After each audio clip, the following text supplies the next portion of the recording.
You know, I got bored waiting for the Habs-Caps game to start, so I started reading the dictionary. I looked up the definition of the word meaningless and found a picture of the President's Trophy. This is my round one recap because the first round of the 2010 NHL playoffs is finally done, as are these guys. Caps are gone, the Habs are through, which marks the second straight year that the President's Trophy winners were golfing before their beards were even grown in. For all the Habs fans out there, let me ask you something. Where is the best spot in Montreal to put the new statue of Yaroslav Halak? The Habs were outplayed, the Habs were outshot, but this needs to be said. Montreal just straight up deserved it. Here to talk a little bit more about the Habs is a Habs fan himself. He goes by the name of Da Habs Rule. Sidney Crosby, you're next. The Halak attack puts up a wall in front of the Habs net. No goal! I don't even know where to begin on this guy because I get the sense that it's like a 1993 Patrick Waugh kind of feeling. And Leafs fans got to be kicking themselves because Hal Gill seems to be able to flip a switch in April and transform into a beast of a defenseman. And I'm going to go ahead right now and say this. If the Habs get through Pittsburgh, which I don't think they will, let me just say. If the Habs get through Pittsburgh, they're going all the way to the Cup Finals. Book it. Till next time, what can I say, Habs fans? Bask in the glory of this. It was well earned.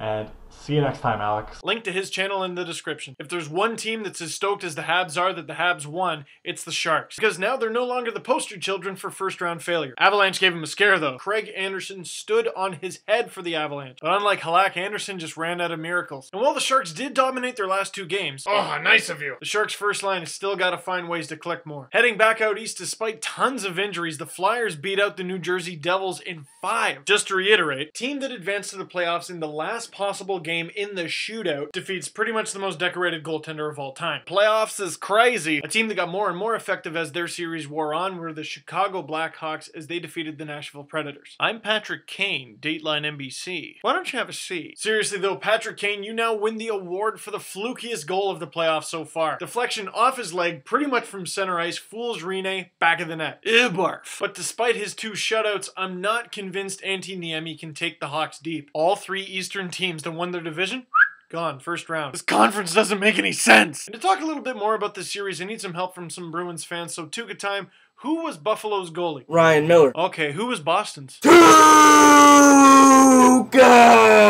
Rask. Thanks for that, Tuca. But I gotta blame Buffalo's loss on Ryan Miller. He's supposed to be Buffalo's best player. In 6 games, Ryan Miller didn't have a single goal. Unforgivable! And to close this series off, let's talk to one more Bruins fan who just happens to work for CBS Radio, Mike Wendt. Talk about the Bruins, my boys, making the Eastern Conference semifinals. Congratulations to them.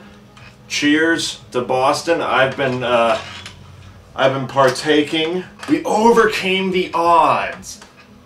Whatever. NBC is going to be pissed that they can't talk about Ryan Miller and his Olympic accomplishments for the next few weeks. I know, silver medal, it's like un-American to talk negatively against Ryan Miller. But he's got that awful porno mustache. Between him and Lindy Ruff, it's like you got an awesome 70s porn star. Lindy Ruff. I got a towel. It's like one of those t-shirts. I went to a Bruins game, all I got was a fucking towel. For more Mike Wendt awesomeness, check out the description. Let me know what you guys think about this because I thought the Kings and Canucks was one of the best series of the first round. Just ask Shane O'Brien. And even though the series went 6, I really thought it would go 7. But when Bobby Lou knows what to do, I guess that spells the end for you. In the meantime, Vancouver gets even more hockey. Because really, when was the last time meaningful hockey was played in Vancouver? You're getting greedy. Last series in the East, leave it to the Senators to take the defending Stanley Cup champions to 6 games and still somehow find a way to be called choke artists. You're up 3-0 at home in an elimination game. That game is yours. Unless you're playing Sid in the Pens, I guess. Wow. And speaking of the Penguins, remember when they went to Game 7 against the Caps and then destroyed them 6-1? That's what Detroit did to Phoenix. And the real tragedy of it all? No more throw the snake. Throw the tears instead. How the heck do the Coyotes repeat this season? And how do you get fans to go to games? Free snakes for every ticket sold. Burmese pythons for the platinums. But thanks to everyone that was involved in this video. Thanks to you guys for watching it. And I'll see you next time when I introduce round 2. It seemed like the longest first round ever, but it was awesome.